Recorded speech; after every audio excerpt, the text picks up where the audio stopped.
Hi guys, and welcome to another video. So today's video is more just sort of me rambling on a little bit and talking about a few different things that I think I should really address or talk about, and then ultimately I'll come to the conclusion to my answer to the question, which is the title of this video: Ross in or Ross out. So over the last sort of couple of months, I've noticed, particularly on social media, whenever anyone tries to remain positive about the club, they are labelled by other people as happy clappers, or when people criticise the club or criticise Jack Ross or Stuart Donald or whoever, they're labelled people who are just simply having meltdowns. Which, and I have tried to remain relatively balanced, not sitting on the fence, because I can see the opinions of people who criticise the club. I can see that and I can understand some of them, and people who are maybe a bit too positive about certain things or a little bit blinded by certain things and are remaining positive. I am taking bits from either side. So first and foremost, of course, there are people who are regularly saying and making a point of saying, if we finish where we are now, it's the lowest position we're ever going to finish in Sunderland's history, which is true. But even if we finish second in the league, that will be the lowest finish of Sunderland's history. So would those saying Ross out because he's going to give us the lowest finish in Sunderland's history, would you want him out if we got promoted, finished second? Which obviously we can't do now, but would you still say that? Which is quite odd. It would be incredibly hard not to get Sunderland's lowest finish this season, because you'd only be equaling it if we won the league. Do you see what I mean? So that point, when people are saying that this is the lowest league finish, it's a catastrophe because of that fact, I just whacked it away. Do you know what I mean? It doesn't make any sense to me that. It doesn't look good on paper, but we're in League One, and the best we can do to even equal the lowest finish in the history is to finish top, like I say. So that's just, I think, to me, that's just a stupid comment for anyone to make, really. It's stupid, really. So, so that I write off immediately. Now, in terms of Jack Ross himself, of course, he's made plenty of questionable tactical decisions that I've said in many of my reviews or vlogs, and have questioned him several times when he has been wrong about certain things. I've called him out immediately. But if we do look at his record, and I know what you're going to say, if we look at his record in comparison to previous years, then he has the highest win percentage in the last decade. His current win percentage is 51%, and the highest before that was Martin O'Neill with 35%, I believe, around 35%. And I know that your immediate counter to that will be that was in the Premier League. Do you not think it's a bit more harder in League One? Well, and I've seen people say that on social media, but that if you look at it just that close-minded, and you're not taking in the bigger picture there, because yes, Martin O'Neill, who had 35% win percentage, and it's not all about statistics, but this is just how I'm looking at it.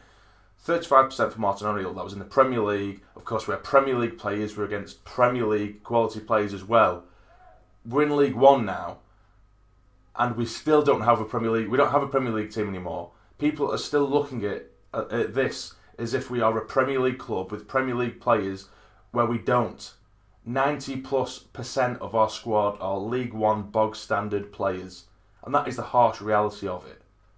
So to get a 51% win ratio, it isn't too bad. We now have a team that is competitive to the relevant league, which is League One. Like I say, we are not a Premier League club anymore, and like I say, I'm not just going to sit here and stick up for Ross wholeheartedly, because he has made some really piss-poor decisions. But this club, for the last 15 odd years, has been crying out for one thing, and that is stability. And one thing that, as a Sunderland fan, we haven't had for so goddamn long is the hope of going into a game and that we're going to win it, or expecting to win it. And that's what we've got this season. We've had that. Of course, there's been plenty of draws, but we've won so many more games. We're going in with such a bright attitude. Everyone is going to the games with happiness. We're going to enjoy games now. Stuart Donald, Charlie Methvin, like we say, and I'm not just being a happy clapper like people are saying. Anyone who seems to be positive at the minute just seems to be a happy clapper. but they've completely changed my outlook of the club. You know, we used to hate going to games because we knew we'd get battered, or we've got a team out there who don't give a shit for us. But now what we do have is a team that give 100% every single game, be it good enough or not, because at the end of the day, like I say, this team isn't a Premier League team. It isn't a Championship team. If this, in my opinion, this team, sticking in the Championship, will get relegated with probably the lowest points total that we've had, or anyone's had, because I don't think they're good enough. They're not. We have a 90-95% squad that is filled with League One players, sprinkled with a little bit extra like McGeady and Katz maybe, but other than that, it is a pretty bog standard League One side, and a new League One side at that. This squad, of course, it needs time to gel. It has been nearly a full season. You might just throw that back at me, but at the same time, you know, they are pretty League One bog standard players, and it's an entirely new squad. Entirely, there's barely any players from last season that are still here, that are still regularly in the side. The majority of the squad is a squad that has had to be assembled this year. So I think it's not FIFA. You can't just look at Sunderland as, they've got the big stadium, they've got the brilliant facilities, which equally means that we're too big for this league, which means that on paper we should be battering everyone 4-5-0 and pissing the league. It is not as simple as that, and I think too many people are looking at it too black and white. Of course it's shit that we're in League One, but we deserve to be here. We deserve to be here, and now to turn on the manager now, just before going into playoffs, which is what we're going into, is absolutely ludicrous. Now is the time where we should be getting behind the team as much as humanly possible, and if we don't get up through the playoffs, we come to that bridge. We'll cross that bridge when we come to it. So for me, in all, am I Ross in or am I Ross out? I am Ross in. But my opinion of Ross is, of course, I don't even know whether it is Ross who's putting out these sort of tactical decisions in terms of the second we score one, we seem to sit back, or whether that's just a mentality thing from the players. Because if we think at the beginning of the season, we were playing, for the first sort of 9-10 games, we were playing some really good stuff. We were playing some really good football and some attractive football, and we were scoring goals. And then it was almost something tweaked within the players that the second we score, we need to hold on for dear life rather than continuing the good form in which we got us in the lead in the first place. So is that Jack Ross who's given them that mentality, or is it just something that's been ingrained in the players just along the way? We don't know whether that's Jack Ross, because surely, Jack Ross, as much as some people might not like him now, I don't think he's an idiot. He's not an idiot. And why would he want the team to do that? Only if we had our backs against the walls and we managed to just scrape in the lead 1-0, then maybe defend. You know what I mean? Maybe defend then, maybe part of the bus at that point. But if you're so on top, why would anyone want to just, get in the lead and then defend it? And that's not me just defending Ross, because if it is Ross who is instructing him to do that, then he's an idiot. He is an idiot, but I just don't believe he is that stupid. I don't. But for me, I would give, particularly, even if we don't end up going up, I give him until, maybe next January. Give him this summer for another transfer window. Because if we do go up this year, which, I don't know whether we will or not, of course, if we do go up this year, it's going to be another rebuild job. Because we need a shit ton of reinforcements if we're going to go into the Championship and try and compete there. But right now we do have a competitive side in League One. We have a competitive League One side, and that's all we have. We don't have star players. So I would expect us, if we don't go up this year, I'd hope that by January time next year that we'd be flying through the league. That's the point. That's the point where I would judge Ross. Not this season, not just based on this season, because, like I say, this club has always cried out for stability, and now every time we go through a slight bad patch, fans are calling for his head, and then we wonder why the hell we are where we are. But yes, so that's pretty much it. I just want the fans, particularly now, we need the fans more than ever. We need to remain positive.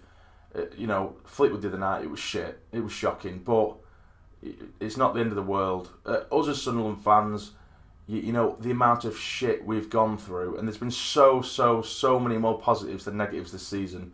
For me, it's been one of my favourite seasons. As shit as it is because we're in League One, but I've loved it. I've absolutely loved going to see my side again, and there has been an attitude change within the fans, because beforehand, last season particularly, was the most toxic season that I've ever seen at this football club. The second we go 1-0 down, the fans, they turn so quickly. Probably me and myself, we all get caught up within it because we were just disgusted in what we were seeing on the pitch. Whereas this year, the amount of times, and it's not, I don't think it's coincidental, the amount of times we've gone behind and managed to, get an equaliser or even turn it around to win the game.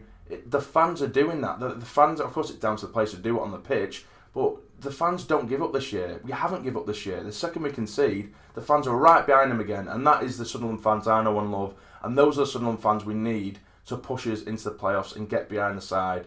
So, in answer to your question, Jack Ross in, and I just want us to remain calm and not lose our cool for the playoffs because we need the fans more than ever now.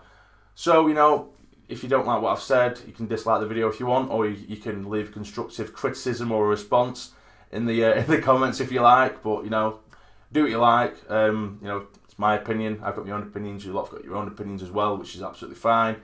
But yeah, so let me know what you think down below. I am Jack Robson, but it is what it is. We'll see how we do in the playoffs. We do have Southend this weekend. Hopefully, we do manage to build some momentum going into the playoffs. But anyway, guys, if you have somehow enjoyed the video, please hit the like button for me. It'd be massively appreciated. And subscribe to the channel if you're not already to become a fully fledged member of the Sarny Army. But for now, you take care and stay jam it.